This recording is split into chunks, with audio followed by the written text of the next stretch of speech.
言中无物啊，就是口空空的哈。但是就这里面当中哦，也就是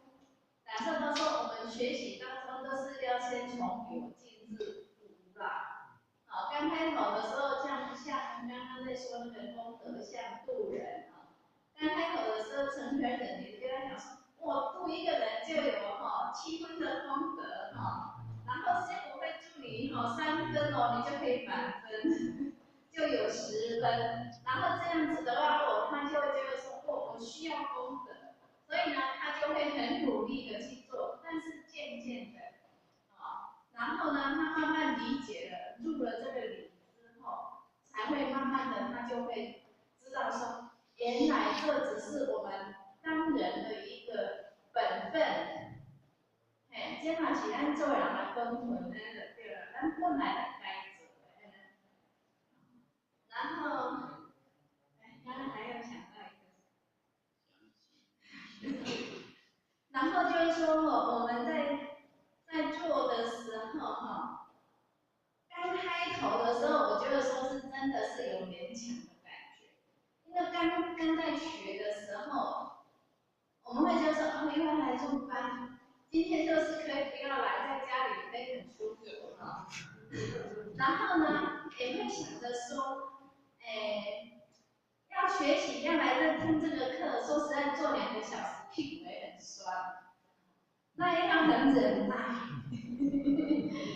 但是慢慢的，你慢慢习惯了之后，你刚开头你听的，像我刚开头来听这个《金刚经》的时候，真的很涩，我听起来我就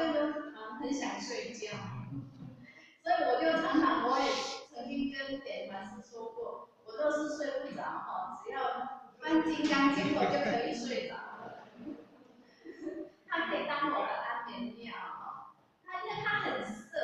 但是真的慢慢听了几次之后呢，你会觉得说好像有一点味道了，然后有了那种味道，然后今天晚上又在听到好像就是这个样子，所以我今天晚上精神很好，没有想睡。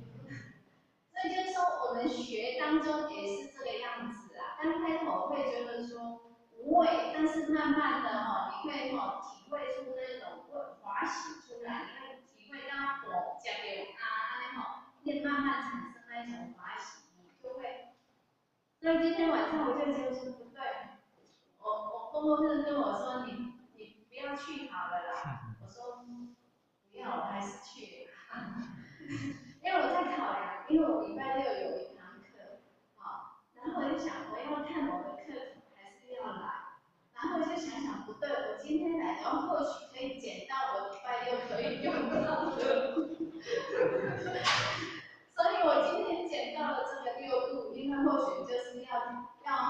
述这个6度，所以今天这个6度里面，原来就是在《金刚经》里面的这个行。这个是一个入门这当中你觉悟了还是要行，然后行这个6度当中原来还要达到就是要妙行无住，这个心要达到这个无住，这就是我今天最大的